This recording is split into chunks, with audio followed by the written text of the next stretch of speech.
बेटा समझ में आ रहा है। इलेक्ट्रिसिटी 3 महीना बचा हुआ, लंदे फंद करेगा कहा जी, ड्रामा बाजी करेगा। 3 महीना बचा हुआ है जी, इलेक्ट्रिसिटी पढ़ना बाकी है। ध्यान दो, समझा? 3 महीना बचा हुआ, 3 महीना, अरे समझो, समझो। चलो आज हम लोग स्टार्ट करते हैं इलेक्ट्रिसिटी के बारे में, जोश पेरीमीटर के साथ हम लोग क्रेजी क्लासेस में स्टार्ट करते हैं इलेक्ट्रिसिटी के बारे में। तो आप ध्यान से समझिएगा इलेक्ट्रिसिटी क्या होता है, कैसे हम लोग पढ़ेंगे, इसके बारे में आप लोग ध्यान से समझेंगे।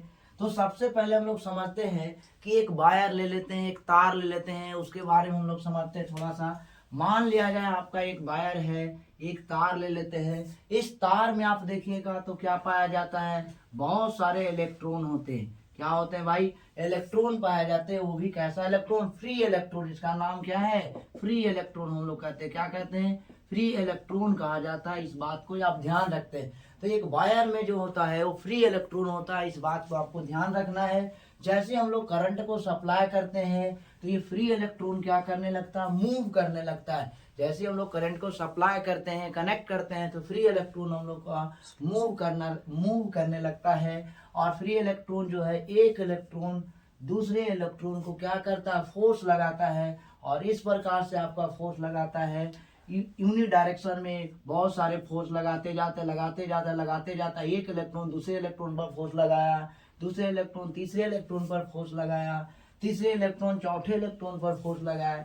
ऐसे करके बहुत सारे इलेक्ट्रॉन जो होते हैं वो एक दूसरे पर फोर्स लगाते हैं। और फोर्स लगाने के कारण क्या होता है? कोलिजन होते हैं, बहुत तेजी से रफ्तार से कोलिजन होने लगते हैं।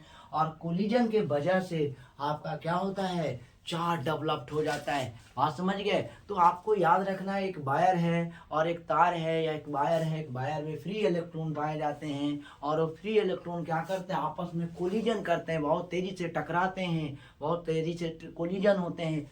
कोलिजन होने के वजह से क्या होता है? चार्ज डेवलप्ड हो जाता है। बात समझ गए? तो हम लोग आते हैं थोड़ा सा इंट्रोडक्शन में, इलेक्ट्रिसिटी के बारे में पढ़ते हैं क्या क्या है, कैसे कैसे हम लोग चार्ज के बारे में पढ़ेंगे। थोड़ा सा हम लोग इंट्रोडक्शन में चलते हैं। तो आप जनरल देखिएगा तो इलेक्ट्रिसिटी दो प्रकार के होते हैं भाई साहब। एक आपका स्टैटिक इलेक्ट्रिसिटी और दूसरा हम लोग डायनेमिक इलेक्ट्रिसिटी के बारे में पढ़ते हैं। पहला जो है आपका स्टैटिक इलेक्ट्रिसिटी और दूसरे डायनेमिक इलेक्ट्रिसिटी होते हैं। जब जब अगर आपका चार्ज रुका हुआ है, जब चार्ज आपका रेस्ट में है, जब चार्ज आपका रुका हुआ है, तब उसको हम लोग कहते हैं स्टैटिक इलेक्ट्रिसिटी। और जब चार्ज आपका मोशन में हो जाएगा तो हम लोग कहेंगे क्या है? Dynamic electricity. As your class, अगर अपने क्लास के हिसाब से आप देखिएगा तो दोनों प्रकार के इलेक्ट्रिसिटी के बारे में हमको थोड़ा सा पढ़ना है। लेकिन ज़्यादा जनरली देखेंगे तो हम लोग ऐसे मोशन के ही बारे में पढ़ेंगे। इलेक्ट्रॉन मूवमेंट कर रहा होगा उसके बारे में हम लोग पढ़ के देखेंगे। बात समझ गए? तो आपने समझा इलेक्ट्रिसिटी के दो प्रकार हो रहे हैं। पहला स्टैटिक इलेक्ट्रिसिटी, दूसरा डायनेमिक इलेक्ट्रिसिटी। स्टैटिक इलेक्ट्रिसिटी तब कह पाएंगे जब आपका चार्ज क्या चीज में हो? रेस्ट में हो। जब चार्ज आपका रेस्ट में होगा तो हम लोग स्टैटिक इलेक्ट्रिसिटी कहेंगे। और जब आपका चार्ज मोशन में हो जाएगा तो उसको हम लोग क्या कहेंगे? डायनेमिक इलेक्ट्रिसिटी कहते हैं। चलते हैं, हम लोग स्टार्ट करते हैं थोड़े से चार्ज के बारे में। भाई चार्ज क्या होता है उसके बारे में हम लोग समझते हैं कि चार्ज किसको कहते हैं। तो यहाँ चार्ज का थोड़ा सा डिफाइन पढ़ ले, चार्ज क्या है। बात समझ रहे हैं? तो चार्ज जो है यह एक प्रॉपर्टी है। चार्ज जो है एक प्रॉपर्टी है। किसका प्रॉपर्टी? मैटर का प्रॉपर्टी है। Charge is the property of matter due to which, इसी के कारण क्या होता है? जनरेट करंट होता है। चार्ज किसका है? मैटर का एक प्रॉपर्टी होता है, मैटर का प्रॉपर्टी है। उसी के कारण क्या होता है? करंट को डेवलप करता है। और ऐसा यूनिट ऑफ चार्ज जो होता है, ऐसा यूनिट ऑफ चार्ज देखिएगा तो कूलम्ब होता है। ऐसा यूनिट ऑफ चार्ज क्या होता है? कूलम्ब होता है। इस बात को आपको ध्यान रखना है। और इसको हम लोग क्यू से डिनोट करते हैं। बात समझ गए? तो हम लोग आगे लेक्चर में बात करते हैं। आगे लेक्चर में थोड़ा सा हम लोग प्रॉपर्टी ऑफ चार्ज पर बात करते हैं। बात समझ गए? तो आगे लेक्चर में हम लोग प्रॉपर्टी ऑफ चार्ज पर बात करते हैं।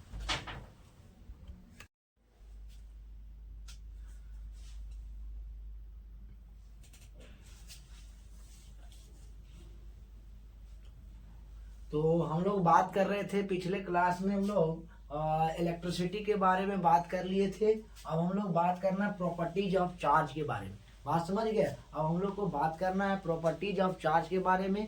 तो आपको थोड़ा सा ध्यान देना है। प्रॉपर्टी ऑफ चार्ज क्या क्या है भाई? चार्ज का प्रॉपर्टी क्या है? Like charge repel each other. Like charge क्या करता है, रिपेल करता है। ये आप जानते हैं, पहले से भी जानते हैं कि लाइक चार्ज जो होता है वो रिपेल करता है, और अनलाइक चार्ज जो होते हैं वो क्या करते हैं, अट्रैक्ट करते हैं। मैग्नेट में भी आप जाके पढ़ेंगे कि लाइक चार्ज रिपेल करता, अनलाइक चार्ज क्या करता, अट्रैक्ट करता है। ये आप जानते हैं, बात समझ गए, जैसे आप लोग भी कहते हैं। उसी तरह से अगले प्रॉपर्टी की ओर चलते हैं। तो अगला जानते हैं, चार्ज इज कंजर्व। चार्ज क्या है, कंजर्व नेचर का। चार्ज कैसा नेचर का है, कंजर्व नेचर का है। चार्ज कैसा नेचर का है, कंजर्व नेचर का है। अब इसके बारे में हम लोग समझते हैं थोड़ा सा।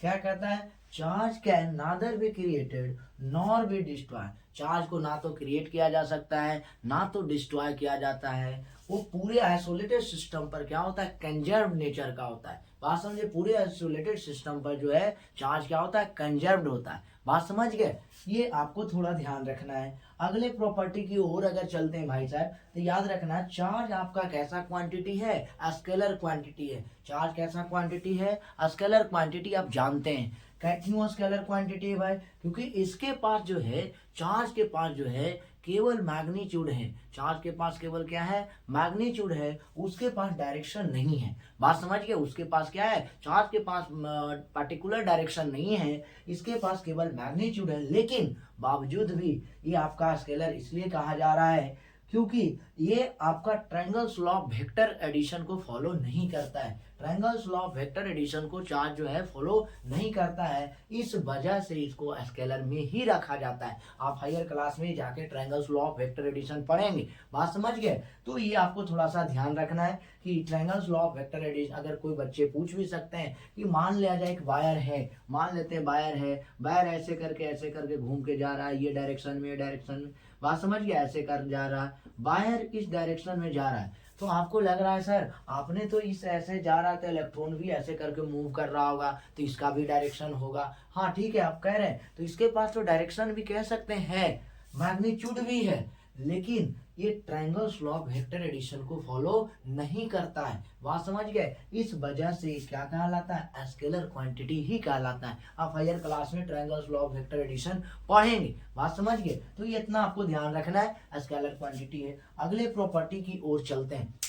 चार्ज कैसा है, इनवेरिएंट इन नेचर है। चार्ज जो है इनवेरिएंट इन नेचर का है। चार्ज कैसा है, इनवेरिएंट इन नेचर है। मतलब इसका मतलब हुआ कि numerical value of elementary charge is independent of velocity. Numerical value है of elementary charge is independent velocity. कहने का मतलब एक इलेक्ट्रॉन है, मान लिया जाए एक इलेक्ट्रॉन का वैल्यू 1.6 इंटू 10⁻⁻19 कूलम होता है, ये आप जानते हैं। अगर मान लिया जाए इस एक कूलम के चार्ज को अगर मान लिया जाए आपने इस पर वेलोसिटी दे देते हैं, या इस वेलोसिटी से आप फेंक देते हैं, ये बात समझ रहे हैं। तो अगर इस वेलोसिटी से कुछ वेलोसिटी लगा के इसको फेंक दिया जाए, बात समझिए, अगर कितना हाई वेलोसिटी से ऐसे करके फेंक भी देते हैं, तो इस पर जो चार्ज है, नेट चार्ज जो था, वो पूरे आइसोलेटेड सिस्टम पर क्या होगा, सेम ही रहेगा। बात समझिए, इससे कोई मतलब नहीं है आप चार्ज को बढ़ा दीजिए, वेलोसिटी को बढ़ा दीजिए, वेलोसिटी को घटा दीजिए, उससे कोई मतलब नहीं है। बात समझ गया, हमेशा क्या होगा, फिक्स होगा, कांस्टेंट रहेगा।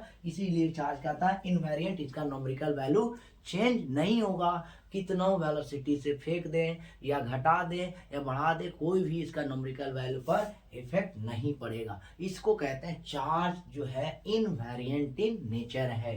बात समझ गए, अगले प्रॉपर्टी की ओर चलते हैं भाई साहब। अगला प्रॉपर्टी कहता है charge are quantisation in nature. Charge कैसा एक नेचर है, क्वांटाइज नेचर का है। क्वांटाइज नेचर का मतलब यहाँ से एक नॉमेरिकल भी बनता है और एक फॉर्मूला भी डिराइव होता है, थोड़ा सा छोटा सा फॉर्मूला है। बात आपको यह ध्यान रखना है कि चार्ज आपका क्या है, क्वांटाइज नेचर का। क्वांटाइज नेचर का मतलब है कि जब चार्ज बहता है, जब चार्ज फ्लो होता है, तो आपका या तो एक इलेक्ट्रॉन जाएगा, या तो आपका 2 इलेक्ट्रॉन जाएगा, या तो आपका 3 इलेक्ट्रॉन जाएगा, या तो 4 इलेक्ट्रॉन जाएगा, या तो इनफाइनाइट इलेक्ट्रॉन जाएंगे। बात समझ गए, कभी ऐसा नहीं है कि चार्ज जब फ्लो करेगा, इलेक्ट्रॉन जब जा रहा है वायर के अंदर, तो अगर वैसा नहीं है कि आपका 2.5 इलेक्ट्रॉन जाएगा, 3.5 इलेक्ट्रॉन जाएगा, 3.5 इलेक्ट्रॉन जाएगा, 10.5 इलेक्ट्रॉन जाएगा। ये हमेशा जब भी जाएगा फ्लो करेगा तो आपका क्या है, इंटीग्रल मल्टीपल के रूप में फ्लो करेगा, यानी या तो 2 इलेक्ट्रॉन या तो 3 इलेक्ट्रॉन या प्लस माइनस इंटीजर वैल्यू हो सकता है। पॉइंट डेसिमल में ये नहीं फ्लो करता है। जैसे आप भी घर में कभी कहते हैं कि भाई हम खाएंगे तो 4 रोटी खाएंगे, नहीं तो 5 रोटी खाएंगे, नहीं तो 10 रोटी खाएंगे, नहीं तो 100 रोटी खाएंगे। हम 150 रोटी नहीं खाएंगे, 50 रोटी, 50 और आधा रोटी नहीं खा पाएंगे, 2.5 रोटी नहीं खा पाएंगे, यानी जब भी खाएंगे तो पूरी खाएंगे। तो वही बात यहाँ पर भी हो रहा है। क्वांटाइजेशन का मतलब है कि जब चार्ज फ्लो करेगा वायर में तो आपको याद रखना है कि जब चार्ज फ्लो करेगा तो इंटीग्रल मल्टीपल को फॉलो करेगा, यानी प्लस माइनस को फॉलो करेगा। कहने का मतलब +-1 हो सकता है, +-2 इलेक्ट्रॉन हो सकता है, +-3 हो सकता है, +-4 हो सकता है, +-5, ये सब एनीथिंग भी हो सकते हैं। कभी डेसिमल और फ्रैक्शन में चार्ज फ्लो नहीं करता है। ऐसे को हम लोग क्या कहते हैं, क्वांटाइजेशन इन चार्ज कहते हैं। समझ गए। और यहीं से फॉर्मूला आता है, Q बराबर NE। Q बराबर क्या आता है, NE। Q बराबर क्या आता है, N इंटू E आता है।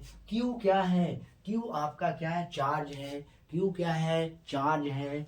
N क्या है, नंबर ऑफ इलेक्ट्रॉन है। और E क्या है, उसका वैल्यू है, मैग्नीट्यूड वैल्यू एक इलेक्ट्रॉन का आप जानते हैं 1.6 × 10⁻⁻19 कूलम होता है, ये आप जानते हैं। बात समझ गए। तो ये आपका इसका वैल्यू होता है। तो एक फॉर्मूला याद रखिएगा, Q बराबर N इंटू E। Q बराबर क्या याद रखेंगे, N इंटू E होता है। समझ गए।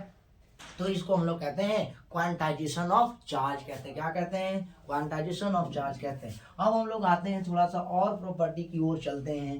तो आप ध्यान दीजिएगा, अगले प्रॉपर्टी कहता है charge are additive in nature. Charge कैसा नेचर का है, एडिटिव नेचर का है। एडिटिव नेचर का मतलब हुआ कि आप सिंपल अलजेब्रा के तहत आप जोड़ सकते हैं। बात समझे। मान लें एक आइसोलेटेड सिस्टम पर, मान लिया जाए यहाँ पर ऐसे करके एक आइसोलेटेड सिस्टम बना हुआ है और इस बॉडी पर मान लिया जाए +3 कूलम का चार्ज है, -5 कूलम का चार्ज है, +6 कूलम का चार्ज है, -9 कूलम का चार्ज है, +20 कूलम का चार्ज है। ऐसे करके एक सिस्टम पर, बॉडी पर आपका चार्ज डेवलप्ड है। बात समझ गए। एक बॉडी पर चार्ज इतना प्रेजेंट है। अब इसको आप क्या कर सकते हैं, सिंपल अलजेब्रा, जैसे आप बचपन में सिंपल अलजेब्रा पढ़े हैं, वो सिंपल अलजेब्रा को आप से जोड़ सकते हैं। अगर इसको जोड़ा जाए तो आप कह सकते हैं प्लस का 3 कूलम, प्लस का 6 कूलम और माइनस का 5 कूलम और माइनस का 9 कूलम और यहाँ से कितना, प्लस का 20 कूलम। बात समझ गए। तो आप इस तरह से आप जोड़ सकते हैं। बात समझ गए। इस तरह से आप जोड़ सकते हैं कि यहाँ से देख लेंगे तो कितना हो गया, ये आपका हो जाएगा 6 और 3 कितना, 3 और +6 9 कूलम। ये आप देख रहे हैं यहाँ पर तो हो गया 9 कूलम का हो गया। और साथ में आप देख रहे हैं इस चीज को अगर देखिएगा तो 20 और आपका कि 9 कूलम और 20 कूलम हो गया तो आपका 29 कूलम आ गया पूरी। बात समझ गए। ये वाला आपका क्या हो गया, 29 कूलम प्लस में आ गया। ठीक है। और आपका ये दोनों क्या है, 9 कूलम और -5 कूलम। 9 और 5 कितना होता है, 14। तो ये माइनस का कितना हो गया, 14 कूलम हो गया। अब ये आपस में घटा देंगे, वही उसका चार्ज का वैल्यू हो जाएगा। बात समझ गए। तो आपने सीखा कि चार्ज जो है एडिटिव नेचर का है। चार्ज कैसा नेचर का है, एडिटिव नेचर का है। चार्ज कैसा नेचर का है, एडिटिव नेचर है, यानी सिंपल अलजेब्रा के तहत जोड़ सकते हैं, सिंपल अलजेब्रा के तहत जोड़ा जा सकता है। बात समझ गए। उसको हम लोग कहते हैं एडिटिव इन नेचर। बात समझ गए। तो ये आपका चार्ज के बारे में रहा। बात समझ गए, क्लियर है, यहाँ तक कोई दिक्कत। तो आगे लेक्चर में हम लोग जो है थोड़ा सा कंटिन्यू करेंगे। ये प्रॉपर्टी जो आप चार्ज रहा, ये सब सारा प्रॉपर्टी आपको माइंड में सेटअप हुआ होगा। तो आराम से आप क्या करेंगे, प्रॉपर्टी ऑफ चार्ज के। फिर हम आगे लेक्चर में हम बात करेंगे कि आपका एक जो है चार्ज एक बॉडी पर कैसे डेवलप्ड हो रहा है। बात समझ गए। एक बॉडी पर जो है चार्ज आपका कैसे डेवलप्ड हो रहा है, वो हम अगले लेक्चर में हम थोड़ा सा बात करेंगे, चार्ज कैसे डेवलप्ड होता है। बात समझ गए। तो यहाँ से पढ़ते रहे। ठीक है। इतना तो आप लोग को समझ ही गए होंगे प्रॉपर्टी ऑफ चार्ज के बारे में। तो मिलते हैं अगले लेक्चर में। आप बातें को ध्यान से समझिए, पढ़ते रहे, टेक केयर, नाचते रहे, डांस करते रहे, पढ़ते रहे जोश के साथ।